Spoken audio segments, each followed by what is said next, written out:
Buenas tardes. El día de hoy nos toca el tema de consecuencias del impacto ambiental y cambio climático. Para ello, nosotros vamos a ver el logro de la sesión del día de hoy, que es al finalizar la sesión, ustedes deben describir y explicar los efectos del impacto ambiental a nivel del medio ambiente y sobre nosotros los seres humanos a través del desarrollo de los casos. Acá hablamos de los diferentes puntos que vienen a ser los consecuentes del impacto ambiental. Primero es la escasez de agua, la pérdida de biodiversidad, desertificación, agotamiento de la capa de ozono y cambio climático. Dentro de la escasez de agua, nosotros tenemos que recordar que la carencia de agua dulce para satisfacer las demandas de una región vienen en sí a amenazar la seguridad alimentaria, la subsistencia y produce conflictos sociales sumamente altos. Ahora, acá hablamos de dos puntos importantes que viene a ser la escasez física y la escasez económica. La escasez física te habla de que hay una disponibilidad natural de agua no suficiente para atender la demanda de la población. Mejor dicho, te dice de que la cantidad de agua que hay en esta región no es suficiente, pero de manera natural. Y la escasez económica te dice que se produce por una mala gestión de los recursos disponibles. Esto se da mediante los gobiernos regionales o locales y alcaldías. Lo que hacen es de que a veces no llega de manera equitativa a todas las zonas mediante su gestión. Ahora, nosotros tenemos que recordar que esto nos viene a afectar tanto la escasez física como la económica a las necesidades básicas que nosotros tenemos, tanto como la para bebida, el saneamiento, para el baño, la cocina, entre otros. Nosotros tenemos que considerar un valor importante, que son 100 litros por persona por día, que es el estándar mínimo para satisfacer nuestras necesidades diarias, por día, acuérdate.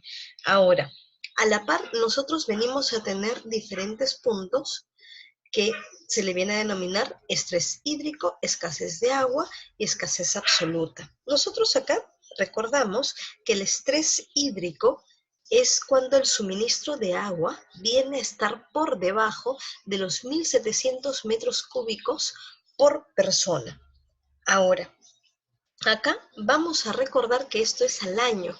Un metro cúbico equivale a 1.000 litros de agua. No te vayas a olvidar.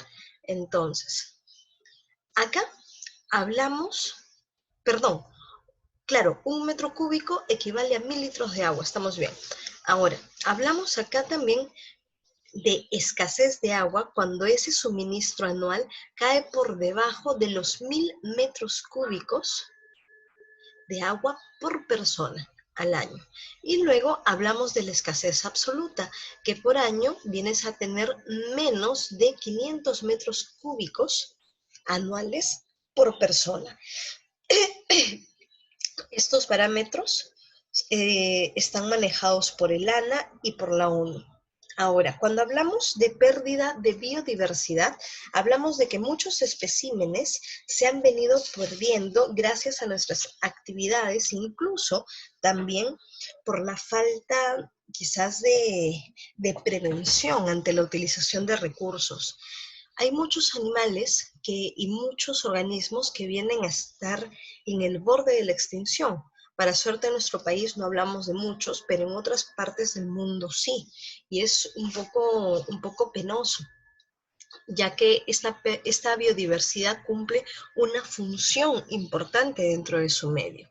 Nosotros, dentro de lo más importante, hablamos de la Unión Internacional para la Conservación de la Naturaleza, que es la UICN, que establece 3 categorías: el peligro crítico, peligroso y vulnerable. Esto es importante que tú recuerdes. Cuando hablamos de peligro crítico, es cuando se ha perdido el 90% o cerca del 90% de su población de este organismo dentro de los 10 últimos años. Hablamos de la denominación peligroso cuando se ha perdido aproximadamente el 80% de su población dentro de los últimos 10 años, y la condición vulnerable cuando se ha perdido más o menos el 50% de su población. Ahora, dentro de las causas por la pérdida de la biodiversidad tenemos estos ítems. El primero es la pérdida de hábitats, la contaminación, el cambio climático, la utilización insostenible de los recursos. Cuando hablamos de la pérdida de hábitats, en sí recordamos de que por el proceso de urbanismo y también por la explosión demográfica, nosotros hablamos del incremento de la población y estos hábitats se están perdiendo en base a ello. ¿Por qué? Porque al momento de tener más población, ¿qué necesitamos? Mayor cantidad de áreas donde vivir. Y a partir de esto vamos quitando áreas naturales donde se van desarrollando muchos organismos. Quitamos áreas verdes y naturales para poder construir carreteras, colegios, industrias, entre otros. Ejemplo de la imagen que tú ves acá es de la pava aliblanca. Ahora, hablamos de lo que es otra causa, que viene a ser la contaminación. En sí, viene a contaminarse, viene a modificar el medio ambiente de la biodiversidad por diferentes dinámicas, caso de las dinámicas que ya hemos visto antes, bioacumulación, biomagnificación, que viene a alterar los ciclos biológicos de este.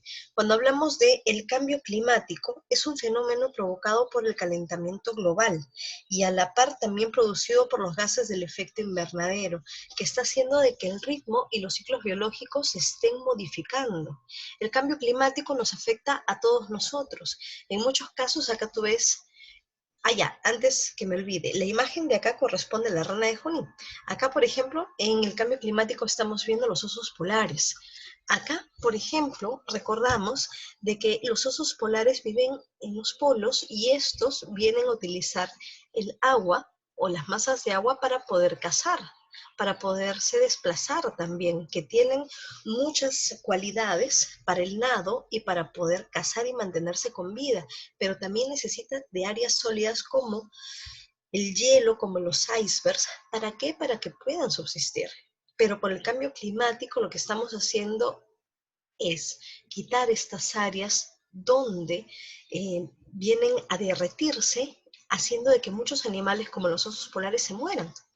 En este caso, hablamos de muchos de estos se están ahogando a pesar de que están aclimatados y acostumbrados para nadar, pero no porque las extensiones cada vez se van haciendo mucho más grandes.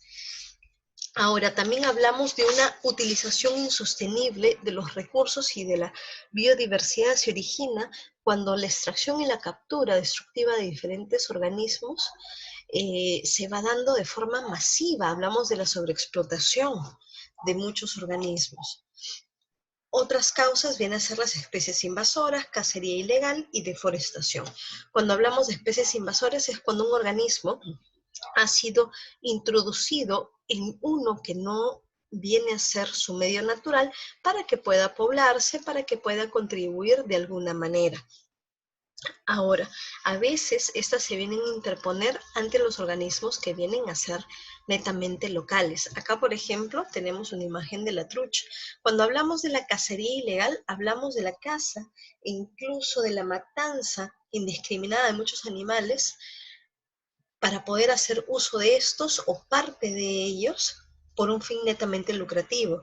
Hablamos, por ejemplo, acá de elefantes, hablamos de rinocerontes por el marfil, hablamos en el Perú caso de las vicuñas a nivel de las pampas aleras, entre otros. Cuando hablamos de la deforestación en sí, hablamos de la extracción de árboles maderables, no maderables, hablamos de la agricultura migratoria, hablamos de la reutilización de suelos, hablamos de muchos puntos que hacen de que nosotros podamos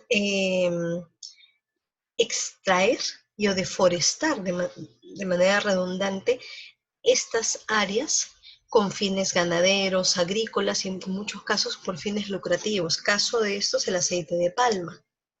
Ahora, cuando hablamos de la desertificación de suelos, en sí se entiende por la degradación del suelo y de los nutrientes que éste viene a tener, convirtiéndolos en áreas áridas, semiáridas o húmedas, netamente secas, y estos vienen a generar algunas variaciones climáticas y también vienen a condicionar nuestras actividades como seres humanos. Se viene a perder parte de la cobertura vegetal, viene a faltar agua, también se da por mala gestión, también se puede dar por cultivos inapropiados, pastoreo excesivo, entre otros.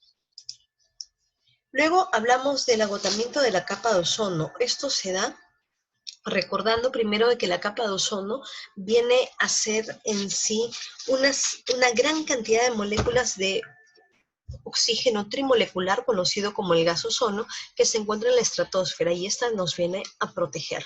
Ahora, el agotamiento de la capa de ozono se da por diferentes compuestos.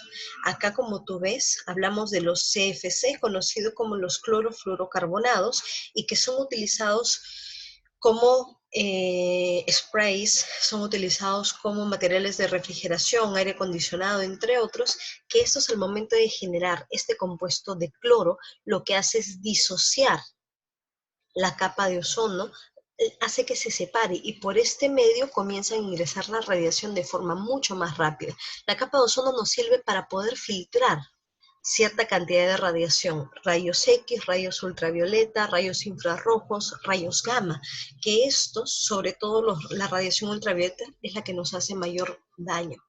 Vamos a hacer una pausa, te invito a que leas su material, ¿sí? Y nos conectamos en algunos minutos para poder seguir con el tema de cambio climático.